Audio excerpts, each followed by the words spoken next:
So good morning guys. तो इस weekly current affairs वाले वीडियो में फेब्रवरी मंथ के पहले वाले वीक का ये हमारा दूसरा वाला पार्ट होगा। तो चलिए इसको स्टार्ट करते हैं। तो इस प्रश्न में आपको बताना है insolvency and bankruptcy board of India के अध्यक्ष कौन बने। तो आंसर होगा रवि मित्तल। तो खेल विभाग के पूर्व सचिव रह चुके हैं ये रवि मित्तल, जिनको अभी insolvency and bankruptcy board of India का अध्यक्ष बनाया गया है। और याद रखना ये इसके दूसरे अध्यक्ष बने हैं। पहले अध्यक्ष कौन थे? MS साहू। बाकी हमारे मुख्य आर्थिक सलाहकार चीफ इकोनॉमिक एडवाइजर कौन बने? V अनंत नागेश्वरन। पंजाब नेशनल बैंक के MD CEO बने अतुल कुमार गोयल। और इंटरनेशनल सोलर अलायंस के डायरेक्टर जनरल बने अजय माथुर। अच्छा बताओ, CBI प्रमुख का नाम क्या है? सुबोध कुमार जायसवाल। और इंटेलिजेंसी ब्यूरो के प्रमुख का नाम है अरविंद कुमार। तो ये भी ध्यान रखना। बढ़ते आगे। अब आपको बताना है भारत सरकार ने किसे लेखा महानियंत्रक का अतिरिक्त प्रभार दिया। तो आंसर होगा सोनाली सिंह को। अब ध्यान से सुनना, हम यहां बात कर रहे हैं लेखा महानियंत्रक की। इंग्लिश में बोलेंगे तो कंट्रोलर जनरल ऑफ अकाउंट्स। और ये किनका स्थान लेंगी? दीपक दास का स्थान लेंगी। लेकिन अगर आपसे कैग CAG के बारे में पूछा जाए, CAG मतलब कंट्रोलर एंड ऑडिटर जनरल, तो वो कौन है वर्तमान में? गिरीश चंद्र मुर्मू है। तो दोनों अलग अलग है। CGA controller general of accounts अब बन गई है सोनाली सिंह, और CAG controller and auditor general हैं गिरीश चंद्र मुर्मू। बाकी इफ्को के नए चेयरमैन अभी कौन बने थे? Dilip Sanghani. World steel association के चेयरमैन कौन बने थे? सज्जन जिंदल। और ऑर्डिनेंस डायरेक्टरेट के पहले डायरेक्टर जनरल बने ER शेख। ये नाम भी ध्यान रखना। बढ़ते आगे। अच्छा बताइए, इंडिगो एयरलाइन के मैनेजिंग डायरेक्टर कौन बने? तो आंसर होगा राहुल भाटिया। तो इंटरग्लोब एविएशन ने अभी तत्काल प्रभाव से अपने सह संस्थापक रहे राहुल भाटिया को कंपनी का मैनेजिंग डायरेक्टर प्रबंध निदेशक बनाया है। ये इंटरग्लोब एविएशन ये इंडिगो एयरलाइन की पेरेंट कंपनी है। तो याद रखना, इसके मैनेजिंग डायरेक्टर कौन बन गए? इंडिगो एयरलाइन के राहुल भाटिया बन गए। इसका हेडक्वार्टर मिलेगा आपको गुरुग्राम हरियाणा में। बाकी अगर आपसे पूछा जाए अभी एयर इंडिया के CMD कौन बने थे? विक्रम देवदत्त बने थे। और आपको याद होगा विस्तारा एयरलाइन के CEO कौन बने थे? विनोद कन्नन बने थे। बाकी अतुल दिनकर राणे ये ब्रह्मोस एरोस्पेस के MD CEO बने। चलो एक प्रश्न का उत्तर दो। अभी किसने एयर ट्रांसपोर्ट वर्ल्ड का एयरलाइन ऑफ द ईयर का अवार्ड जीता था? कोरियन एयर ने। और अभी गो एयर ने अपना नाम बदल के गो फर्स्ट कर लिया है। अच्छा, एक डे भी होता है यहां से रिलेटेड, वो है इंटरनेशनल सिविल एविएशन डे। 7 दिसंबर को मनाते हैं। एविएशन मंत्री हैं ज्योतिरादित्य सिंधिया। बढ़ते आगे। अच्छा, NCERT के डायरेक्टर के रूप में किसे नियुक्त किया गया? दिनेश प्रसाद सकलानी को। तो अभी प्रोफेसर दिनेश प्रसाद सकलानी को NCERT का नया डायरेक्टर बनाया गया है। NCERT इसकी फुल फॉर्म क्या होती है? National council of educational research and training. तो ये एक स्वायत्त निकाय है, यानी कि ऑटोनॉमस बॉडी है, जो स्कूली शिक्षा में सुधार के लिए नीतियों पर सरकार को सहायता और सलाह देती है। बाकी फिक्की के अभी प्रेसिडेंट बने थे संजीव मेहता। फिक्की के डायरेक्टर भी बने थे अरुण चावला। और Alka Upadhyay national highways authority of India की अध्यक्ष बनी। और अलका मित्तल की बात करेंगे तो ONGC की पहली महिला अध्यक्ष बनी थी। विक्रम मिश्री ये भी डेप्यूटी नेशनल सिक्योरिटी एडवाइजर उप राष्ट्रीय सुरक्षा सलाहकार बने थे। वैसे हमारे नेशनल सिक्योरिटी एडवाइजर राष्ट्रीय सुरक्षा सलाहकार कौन है? अजित डोभाल। बढ़ते आगे। फिर बताइए, हाल ही में UGC यानी कि यूनिवर्सिटी ग्रांट्स कमीशन विश्वविद्यालय अनुदान आयोग, इसका नया अध्यक्ष अभी किसे बनाया गया? M जगदीश कुमार को। तो अभी भारत सरकार ने JNU जवाहरलाल नेहरू यूनिवर्सिटी के जो कुलपति हैं, वाइस चांसलर हैं कौन? M जगदीश कुमार। इनको UGC का नया अध्यक्ष नियुक्त किया है। और ये किनकी जगह लेंगे? प्रोफेसर DP सिंह की जगह लेंगे। बाकी अभी ट्विटर के नए CEO कौन बने थे? पराग अग्रवाल। और इंडियन वेटलिफ्टिंग फेडरेशन के प्रेसिडेंट कौन बने थे? सहदेव यादव। बताओ, प्रधानमंत्री फसल बीमा योजना के CEO कौन बने थे? रितेश चौहान बने थे।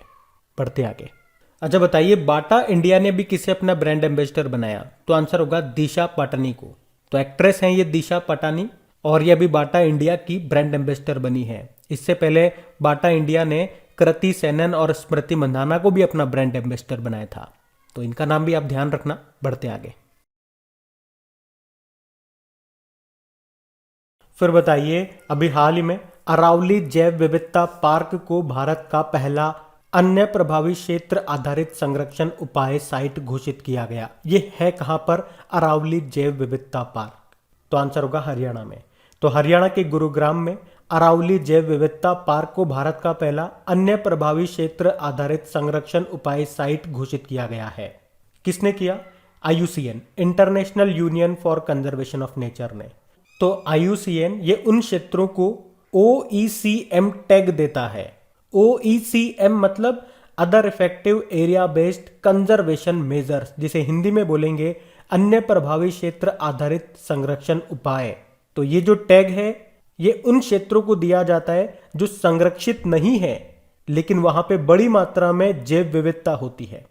और ये टैग मिल गया है अभी अरावली जैव विविधता पार्क को, जो आपको मिलेगा हरियाणा के गुरुग्राम में। अच्छा, जैव विविधता से एक दिन याद आएगा आपको, इंटरनेशनल बायोडाइवर्सिटी डे, जो मनाया जाता है 22 मई को।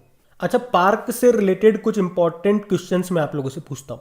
आप बताओ, भारत का पहला क्रिप्टोगेमिक गार्डन, इसका उद्घाटन कहां पे किया गया था? उत्तराखंड के देहरादून में। भारत का पहला लाइकेन पार्क, ये कहां पर है? तो आंसर होगा उत्तराखंड के पिथौरागढ़ के मुनस्यारी में। देश का पहला मॉस गार्डन कहां पे खोला गया? उत्तराखंड के नैनीताल जिले में।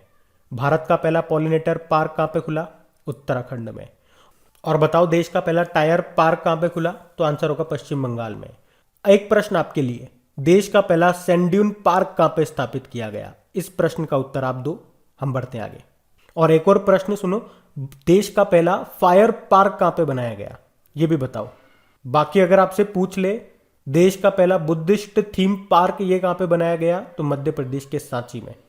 और देश का पहला स्पेस पार्क केरल के तिरुअनंतपुरम में। बढ़ते आगे।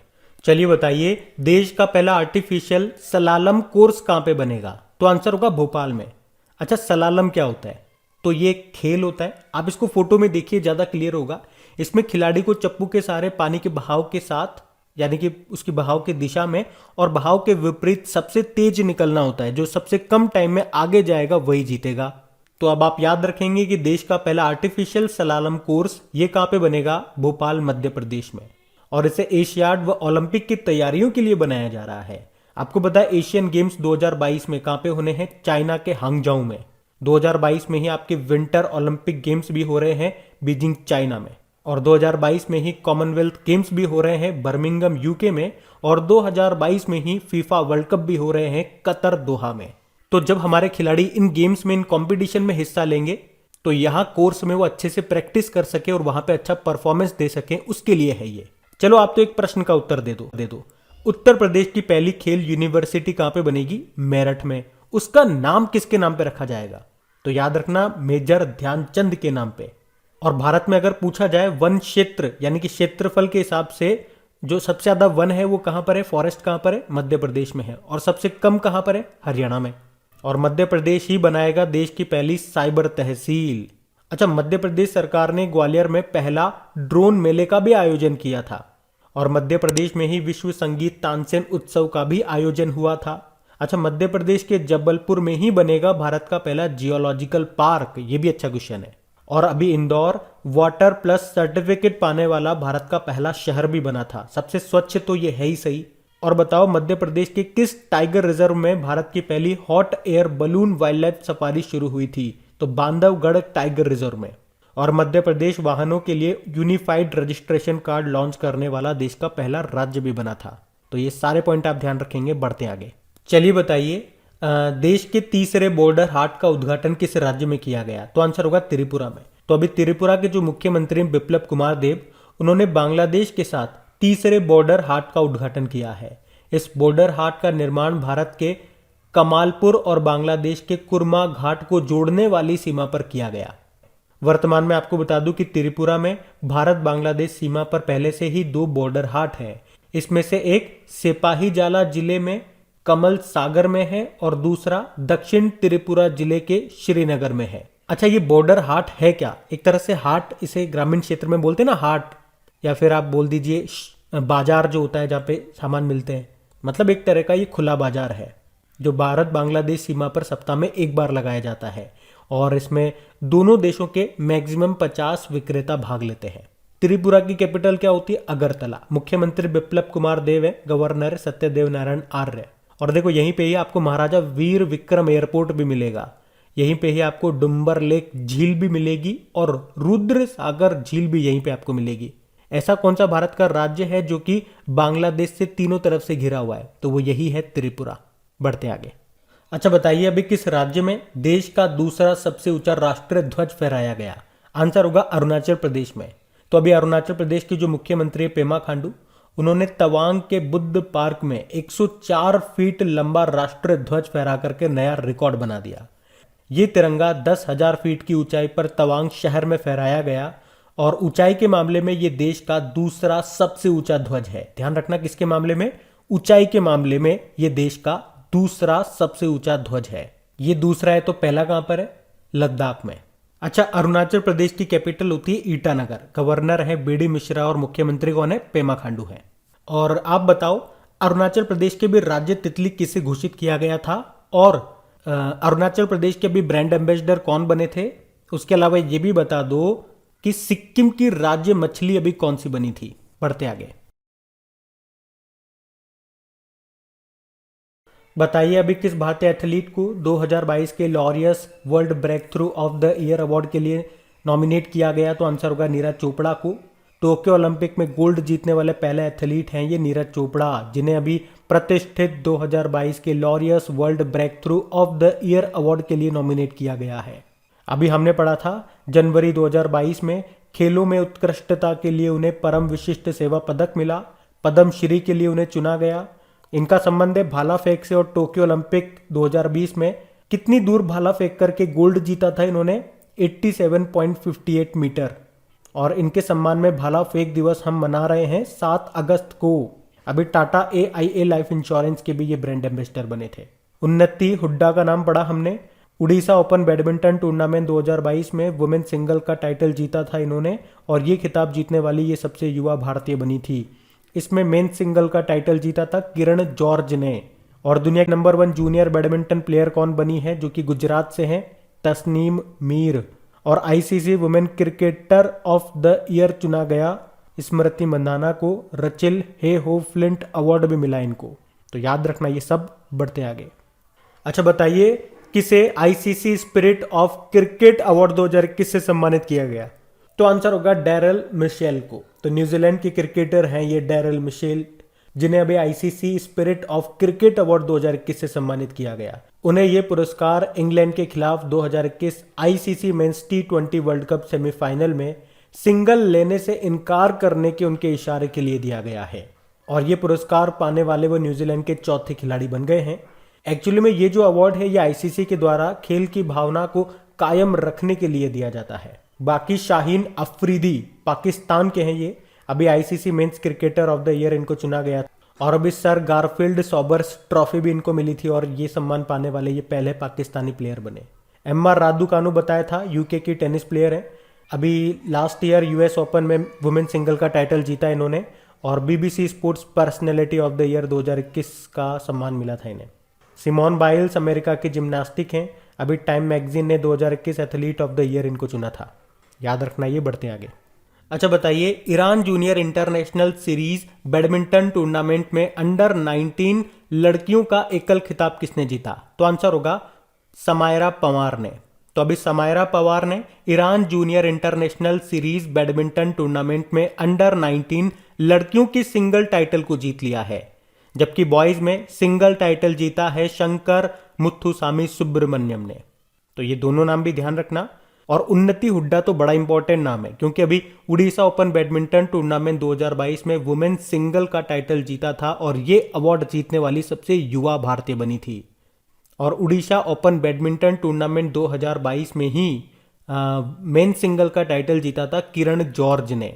अच्छा हमारी शटलर का नाम तो आप जानते ही हो ना, जिन्होंने टोक्यो ओलंपिक में अभी सिल्वर मेडल जीता था। मैं बात कर रहा हूँ PV सिंधु की। अभी सैयद मोदी अंतरराष्ट्रीय बैडमिंटन टूर्नामेंट जो हुआ था उसमें वुमेन सिंगल का टाइटल जीता था PV सिंधु ने। बढ़ते आगे। चलिए बताइए अभी 6 फरवरी 2022 को किस देश की क्रिकेट टीम 1000 वनडे मैच खेलने वाली विश्व की पहली टीम बन गई है? तो आंसर होगा भारत।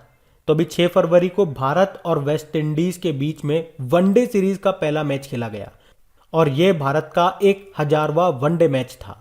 और इस तरह से भारत 1000 वनडे मैच खेलने वाला दुनिया का पहला देश बन गया है। अच्छा, भारत ने पहला वनडे कब और किसके साथ खेला था या किसके खिलाफ खेला था? 1974 की बात है, इंग्लैंड के खिलाफ खेला था। और अभी ये 1000वां वनडे मैच ये कहां पे खेला? नरेंद्र मोदी स्टेडियम में, जो कि दुनिया का सबसे बड़ा स्टेडियम है, सिटिंग वाइज बात कर रहे हैं। कहां पर है? ये गुजरात के अहमदाबाद में है। और चलो आप कमेंट बॉक्स में टाइप करके बताओ, दुनिया का तीसरा और भारत का दूसरा सबसे बड़ा स्टेडियम ये कहां पे बनाया जा रहा है।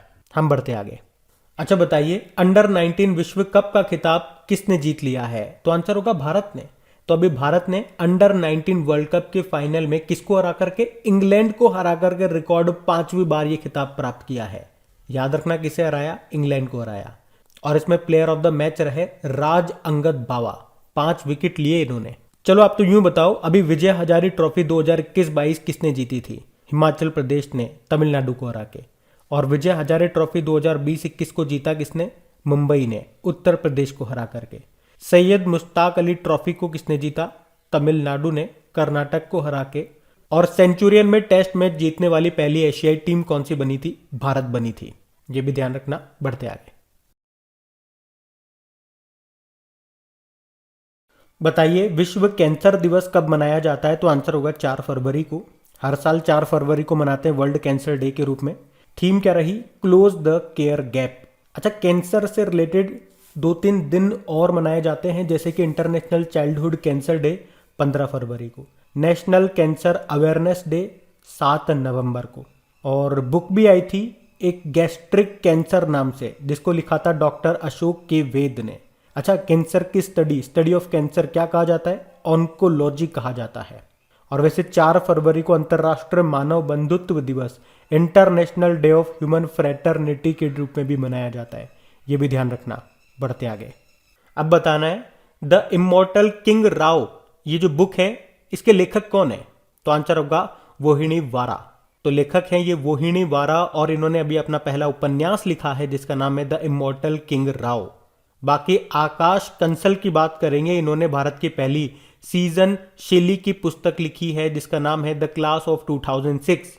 मतलब इसमें 18 अलग अलग एपिसोड होंगे। अनुकृति उपाध्याय अपना उपन्यास किंत्सुगी के लिए सुशीला देवी पुरस्कार 2021 इन्होंने जीता। और उपाध्याय से मैंने आपको एक नाम लिंक करके याद करवाया था, अलका उपाध्याय। चलिए आप ही बताइए अलका उपाध्याय के बारे में, यह भी क्या बनी थी? और अलका मित्तल भी बता दो साथ के साथ। और रचना बिष्ट रावत, इन्होंने 1971 charge of the Gorkha and others stories नाम की बुक लिखी है। बढ़ते आगे। बताइए, India that is Bharat, coloniality, civilisation, constitution नाम की बुक को किसने लिखा? जे साई दीपक ने। बाकी Prabhat Kumar public service ethics नाम की बुक को लिखा। Abhijit Banerjee cooking to save your life नाम की बुक को लिखा। और स्मृति ईरानी महिला व बाल विकास मंत्री हैं ये, इनका पहला नॉवेल आया था लाल सलाम। याद रखना ये। बढ़ते आगे। अच्छा बताइए, गोल्डन बॉय नीरज चोपड़ा नाम की बुक को किसने लिखा? नवदीप सिंह गिल ने। तो खेल जगत के लेखक हैं ये नवदीप सिंह गिल। इन्होंने एथलीट नीरज चोपड़ा के ऊपर ये बुक लिखी है जिसका नाम है गोल्डन बॉय नीरज चोपड़ा। आपको बताया टोक्यो ओलंपिक 2020 में गोल्ड जीतने वाले पहले भारतीय एथलीट बने थे ये। अभी पद्मश्री भी मिला है इनको। बाकी VS. Srinivasan the origin story of India's state नाम की बुक लिखी। Divya Dutta stars in my sky नाम से बुक लिखी। और जयतीर्थ राव इकोनॉमिस्ट गांधी नाम की बुक लिखी इन्होंने। बढ़ते आगे। फिर बताइए, किस देश ने 2021 में भारत में व्यापार भागीदार के रूप में शीर्ष पर रहा? तो आंसर होगा यूएसए। मतलब अमेरिका 2021 में 112.3 बिलियन डॉलर के व्यापार के साथ भारत का टॉप बिजनेस पार्टनर रहा। दूसरे स्थान पर रहा चाइना।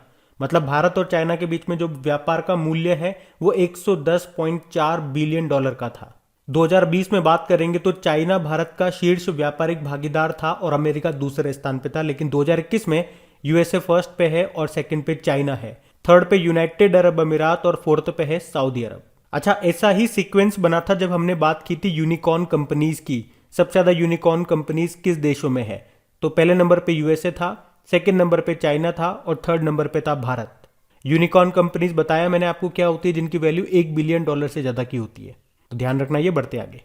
अच्छा बताइए, अभी किस राज्य में राजीव गांधी ग्रामीण भूमिहीन कृषि मजदूर न्याय योजना शुरू की गई? तो आंसर होगा छत्तीसगढ़ में। तो अभी कांग्रेस के जो नेता है राहुल गांधी, उन्होंने ग्रामीण क्षेत्रों के भूमिहीन मजदूरों के लिए छत्तीसगढ़ सरकार की वित्तीय सहायता योजना को शुरू किया है। इस योजना का नाम है राजीव गांधी ग्रामीण भूमिहीन कृषि मजदूर न्याय योजना। बात छत्तीसगढ़ की है। छत्तीसगढ़ की कैपिटल रायपुर होती है। मुख्यमंत्री हैं भूपेश बघेल और गवर्नर है अनुसुईया उइके। अच्छा, छत्तीसगढ़ से याद रखना, अभी यहां पे चौथा टाइगर रिजर्व कौन सा बन गया है? गुरु घासीदास टाइगर रिजर्व। तो छत्तीसगढ़ में टोटल 4 टाइगर रिजर्व हो गए। कौन कौन से? Achanakmar tiger reserve, Indravati tiger reserve, Sitanadi Udanti tiger reserve और ये गुरु घासीदास टाइगर रिजर्व। और लेमरू हाथी अभ्यारण्य भी आपको यहीं पे मिलेगा, छत्तीसगढ़ के कोरबा में।